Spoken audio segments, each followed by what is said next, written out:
آج کی ان دو باتوں میں سلسلہ علیہ نقشبندیہ سے متعلق اور یہ جو اسباق آپ کو بتائے گئے ان سے متعلق چند باتیں کرنے کی ارادہ ہے۔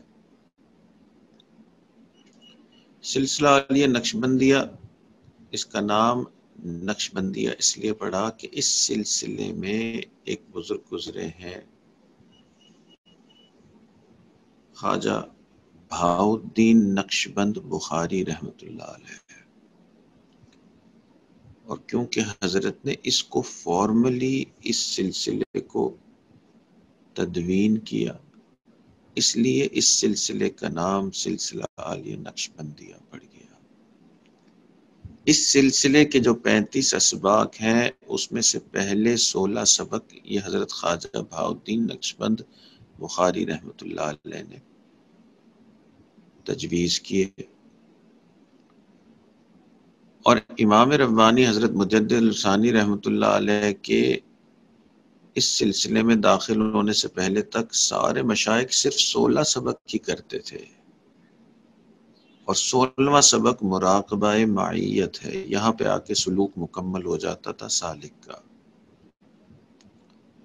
امام ربانی حضرت مجدد الثانی رحمۃ اللہ علیہ نے آ کر اس سلوک میں اور اسباق ایڈ کیے، اور آپ اس کو 35ویں سبق تک لے گئے۔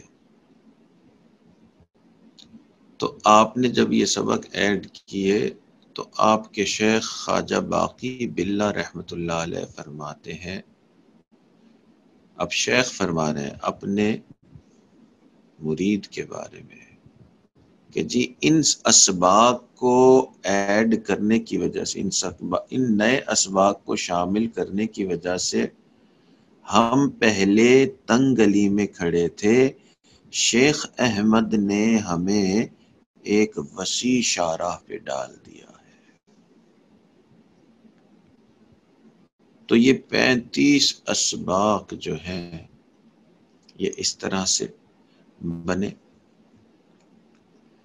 اس سبق کے ان اسباق کے بارے میں حضرت خواجہ بہاؤالدین نقشبند بخاری رحمۃ اللہ علیہ فرماتے ہیں کہ میں 18 راتیں مسلسل اللہ سے ایک ایسا سلوک مانگتا رہا جو یقیناً اللہ سے ملانے والا ہو، جو موصل ہو۔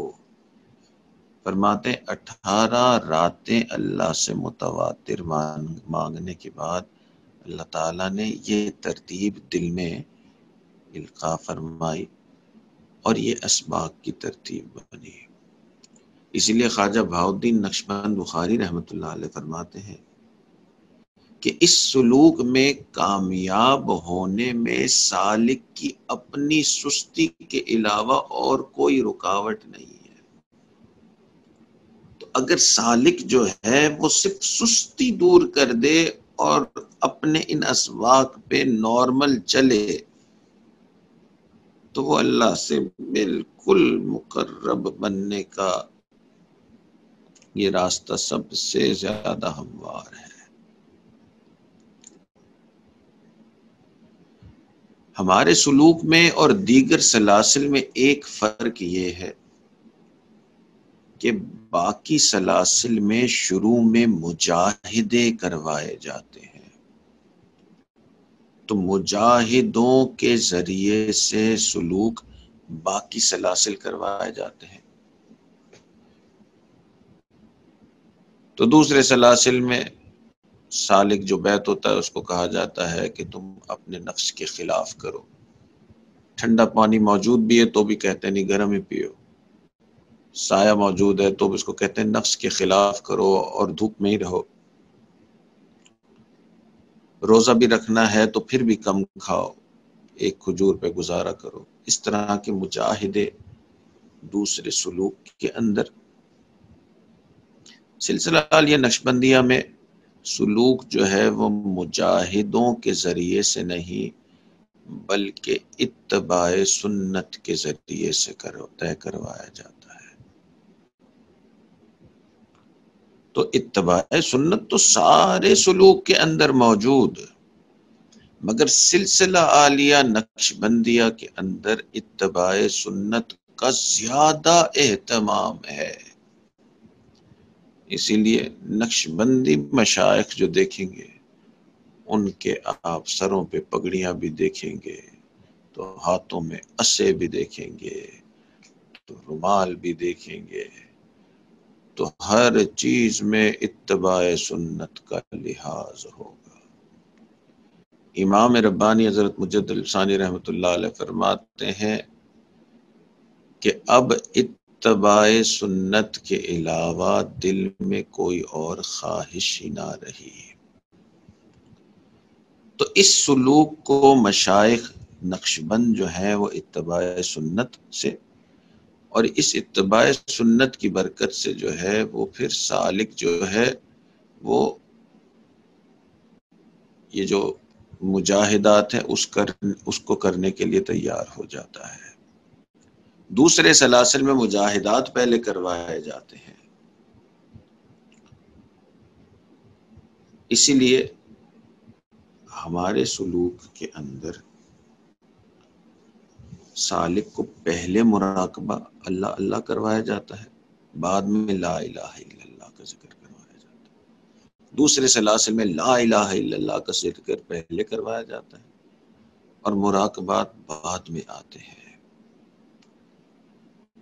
تو یہ جو پہلے اللہ اللہ اللہ کروایا جاتا ہے تو سالک کے دل میں اللہ کی محبت پیدا ہوتی ہے شروع ہی سے، اور اس کو وہ اللہ کی محبت کا ٹیسٹ ملتا ہے۔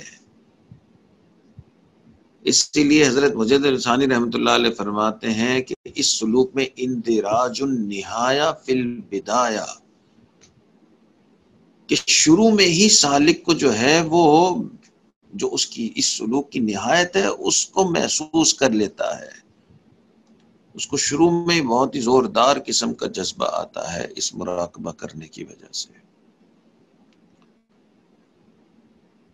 اور حضرت فرماتے ہیں کہ یہ جو اندراج البدایہ فی النہایہ، یعنی شروع میں ہی سلوک کے آخری کا جو ٹیسٹ ہے وہ محسوس ہوتا ہے، یہ اتباع سنت کے قریب تر ہے کہ صحابہ کرام کو بھی نبی علیہ الصلوۃ والسلام کی جو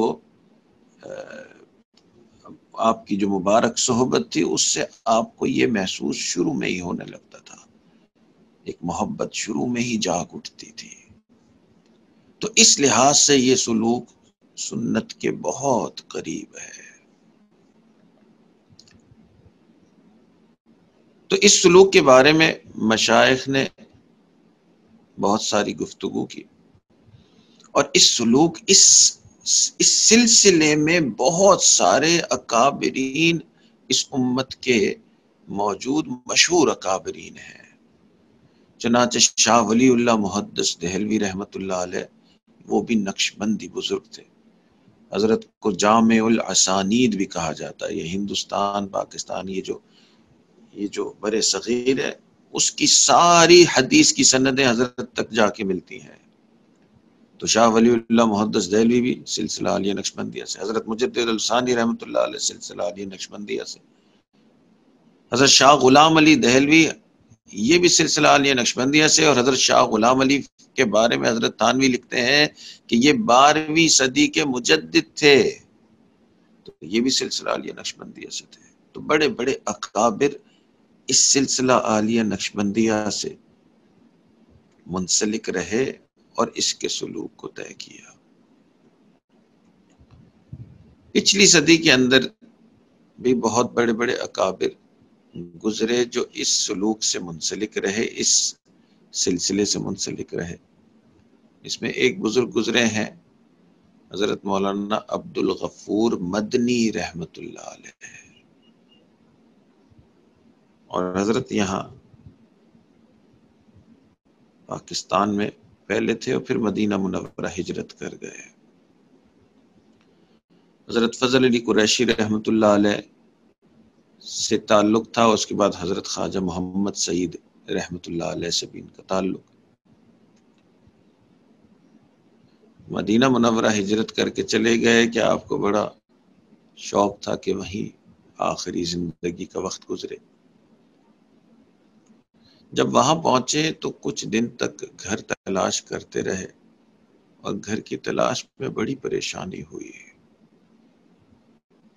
اور بہت پریشانی کے جب عالم میں آ گئے اور کچھ نظر نہیں آ رہا تھا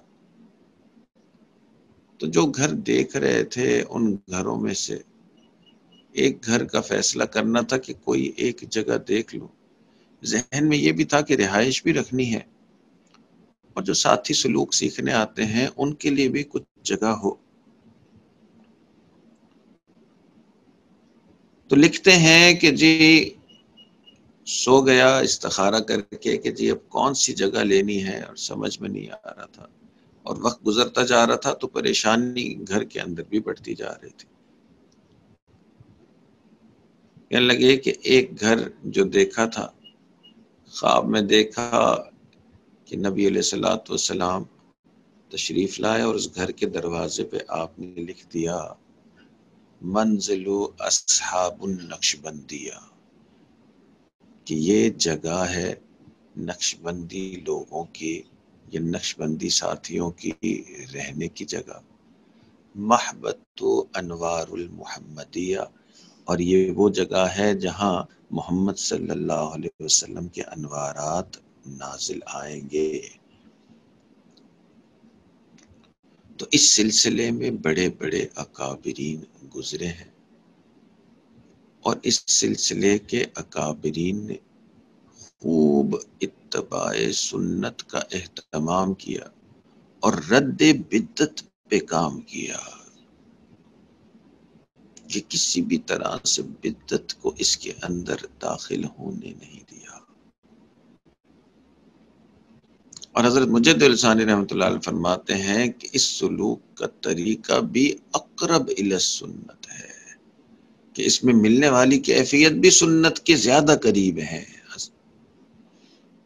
اس لیے یہ بہترین سلسلہ ہے. ایک آخری بات اس سلوک سے متعلق جو حضرت مجد الثانی رحمۃ اللہ علیہ لکھی آج یہ بات کر کے اور پھر انشاءاللہ کل باقی آگے کنٹینیو کریں گے. حضرت فرماتے ہیں کہ اس سلسلے کے جتنے بھی صاحب نسبت بزرگ ہیں فرماتے ہیں حضرت مجد الثانی رحمۃ اللہ علیہ ان کے مبارک چہروں کو اللہ نے مجھ پہ منکشف کیا.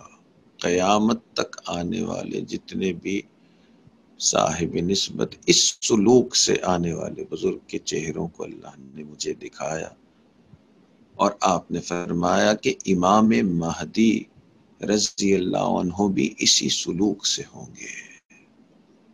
اللہ اکبر. تو یہ نسبت ان اکابرین سے جو ہماری جڑ گئی بہت بڑی نسبت ہے، بہت بڑا تعلق ہے.